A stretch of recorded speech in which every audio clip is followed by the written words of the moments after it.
Hmm, I think it's happening. Yes, it is. I'm live. Hooray! It's the Nazarite, bringing you Hebrew lore from days of yore here in Yerushalayim. So last night, I met Yodidiahu, who first happened to to come across this channel months and months ago, I think. At this time, maybe a year? I don't even know. We met last night. We spoke. We walked around the old city. It was lovely, and we'll do it again sometime, hopefully soon. I want to speak of the Scroll of Esther. I want to speak of Megillat Esther. Now, this is something I've undoubtedly mentioned in my previous, in this channel's previous incarnation. I don't recall if it's in the archives that I have the playlist, but I want to speak of the Scroll of Esther anyway right now, because mainly, well, first it's Purim this week.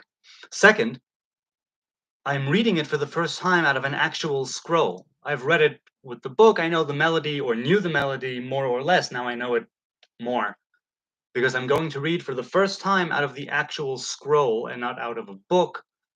So it's going to be something special. I love first times, certainly ones that have to do with traditions and with, mm, well, the Scroll of Esther counts as something I'm looking forward to doing for the first time. Let's put it that way.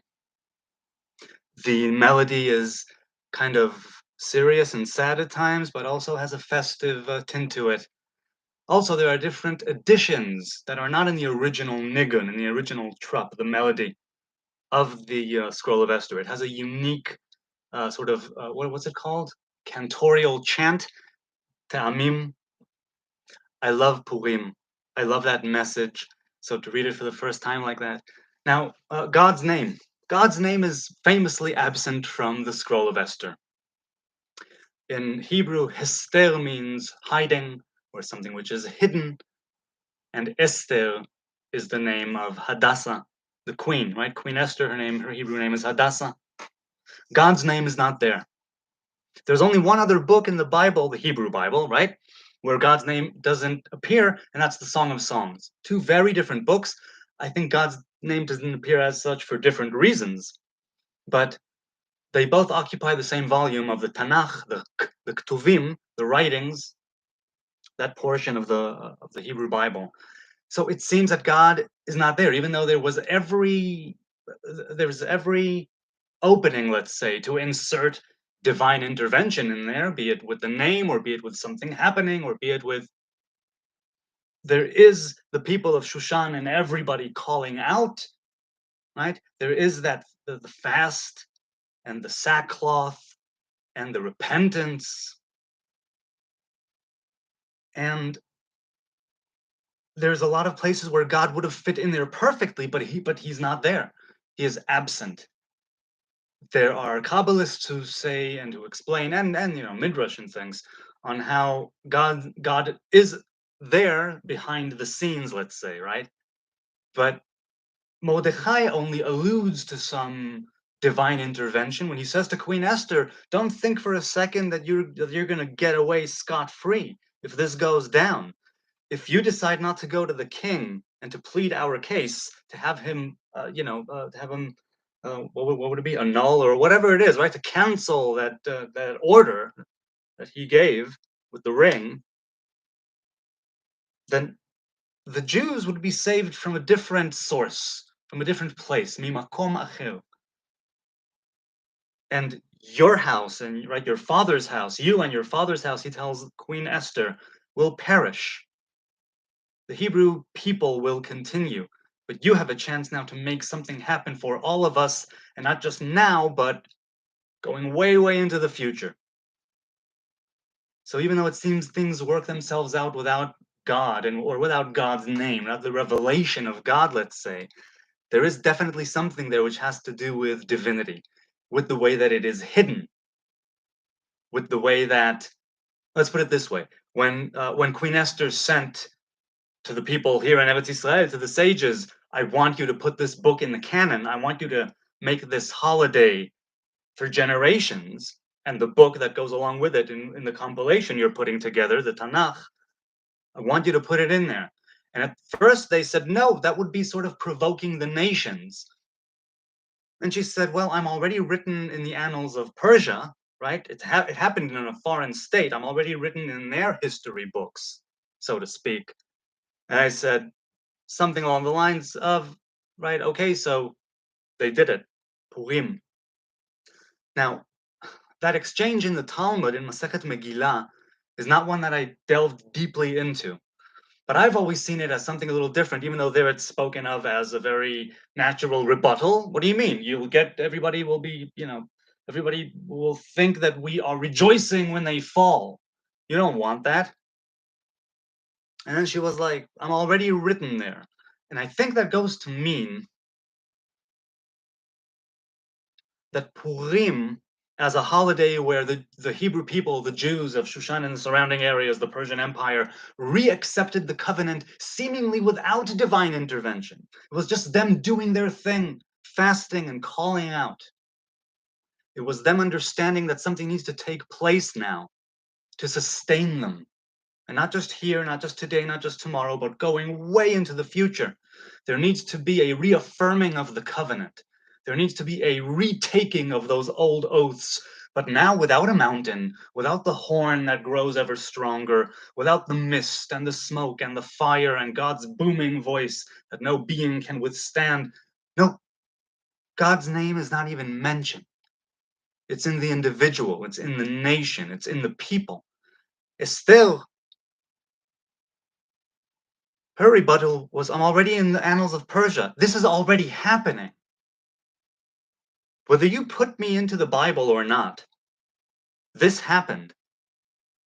And this is how it's going to be going forward to a great degree. Without the ark in the second temple, with something that was taken away at the destruction of the first one, which is what got Mordechai and Esther and all those Jews kicked out to begin with, right? The 10,000 that Nebuchadnezzar exiled before he took Jerusalem completely, with Yechoniah, the king. And it's like she told them, look, we're entering into a different place in history, in creation, where God will be hidden in many, many ways. And if all those other books speak of God and have God's name, this is the book that you need to put in there now for the future. One that does not mention God's name, one where it seemingly excludes God and there's no need for a God in this scenario. It's all politics and scheming and conniving and betrayal and wine and promiscuity, I suppose, and all kinds of, those wild Persian parties. I don't need to tell you, huh? But it's like Esther told them, no, this is what this book needs. It would be incomplete without it. We need it there because this is the kind of time that we are going into. A time of what's called Hester Panim, where God hides his face, right? A revelation of God's face. And in Ha'azinu, or right before Ha'azinu. No, it's Ha'azinu. Where God says that on that day, I will hide the hiding of my face. I'm paraphrasing. Haster astir. I will hide the hiddenness.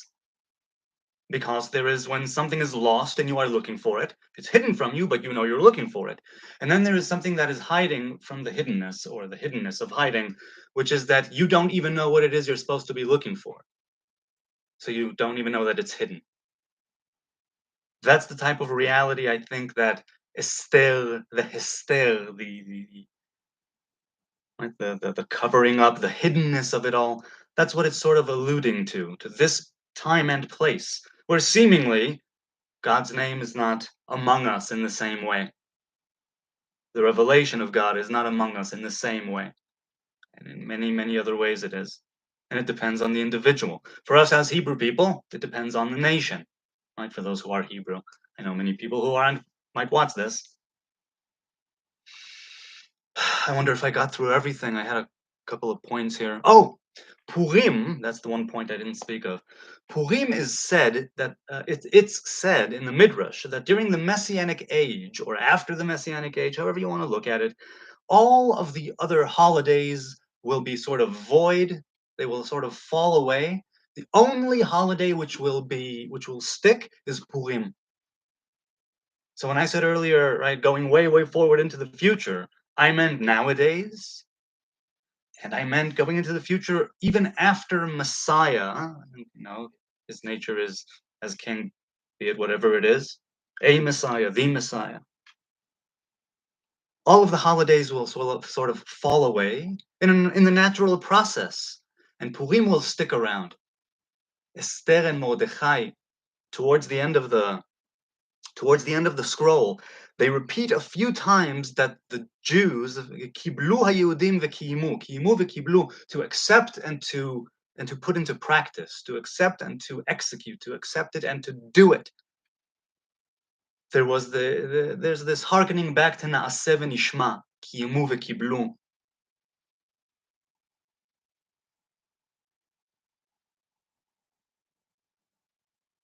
And it's a taking on of a covenant, again, this time without the great assembly at the mountain, this time at the face of great, great tragedy, where if in they say that the revelation of God's love was so overwhelming at Mount Sinai that the Israelites had no choice but to accept the Torah. Being immersed in this all-enveloping euphoria, I would guess, this expansion of the heart and of the mind that I couldn't fathom. How could you not say yes to such a thing? To such an experience? How could you not be open to it? And this time it wasn't like that at all. The Yehudim, right, the Jews, were going to have their asses handed to them by the surrounding people in every town, every province, every kingdom, every state, 127 states or countries, from India to Africa, Mehodu ועד Kush. That's a large empire, I think, by many standards, though I don't know, I'm not a historian or a scholar. When the sages told Esther it would be provoking the nations, and she told them it's already going on. There's something happening here that's outside of us, that also has to do with the nations, that has to do with all of us, and what's about to take place. Put me in that book. You'll thank me later. Put me in the book. Let's see. Oh, wait, no, okay, we're still here. Cool. So, oh, this was a lot of fun. I think I'm going to say goodbye.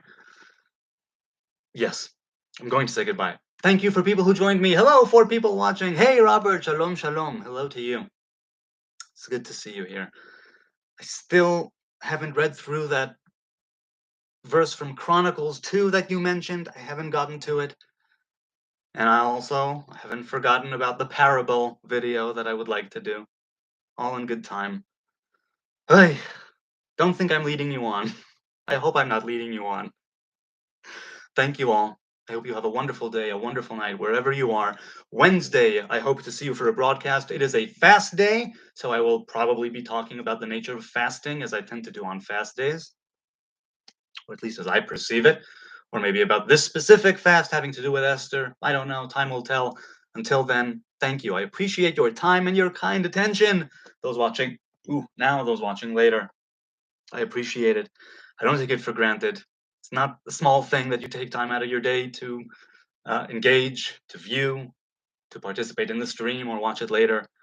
I appreciate it. Let's have a wonderful, wonderful day or night. God bless.